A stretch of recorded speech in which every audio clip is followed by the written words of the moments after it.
بسم الله الرحمن الرحیم وما ارسلناک الا رحمة للعالمین.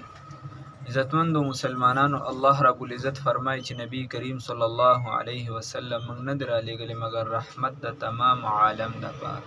رحمة للعالمین صلی الله علیه وسلم. په دې میاشت مبارکه کې او خاص کر په دې ورځو کې نبی کریم صلی الله علیه وسلم دنیا ته تشریف آوری شوی دی او رحلت یعنی پیدایش یې شوی دی او تګم د دې داغي د دې په دې دنیا کې شوی دی.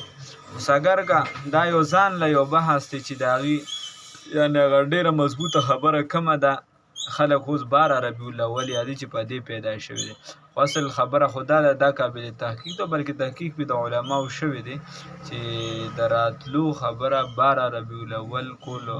دا یعنی ډېره مضبوطه نه ده. البته د وفات کېدو په باره کې 12 ربیع الاول دا خبره مضبوطه ده. خیر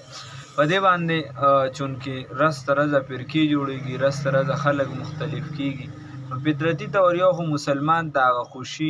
خوشحالي دا ملاوي. قل بفضل الله وبرحمته فبذلک فلیفرحوا هو خیر مما یجمعون. انسان ته خوشحالي ملاویږي چې زما آقا انعامدار محمد رسول الله صلی الله علیه وسلم دنیا ته تشریف راوړو په دې میاشت کې په دې ورځ باندې. خو دې سره یوه خبره دا ده چې دغه خپله خوشحالي، دغه خپل خفګان، دغه خپل هر څه چې وي د انسان دا خو به تابع ګرځي د هغه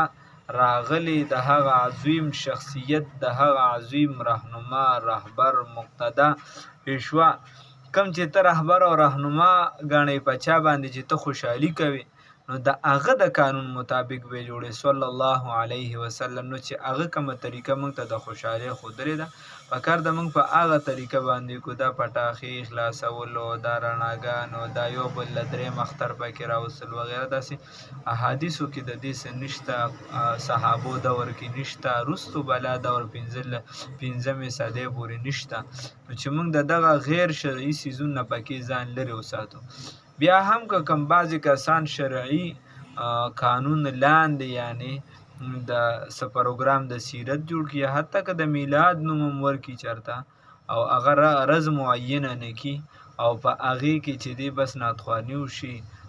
تلاوت وشي، تقریرونه وشي او هغې کې څه داسې نه وي چې یعنې هغه د شریعت خلاف وي، نو هېڅ بیسه چې دی چا سره بیا شدید اختلاف هم نه وي جوړول بګه چې نه وه ستا دا حواله صحیح نه دی او صرف زما دا حواله صحیح دی، به هغه هم بده غرض کوي، ته هم کوې زه هم کوم هغې هم کوي، فرق څه شو؟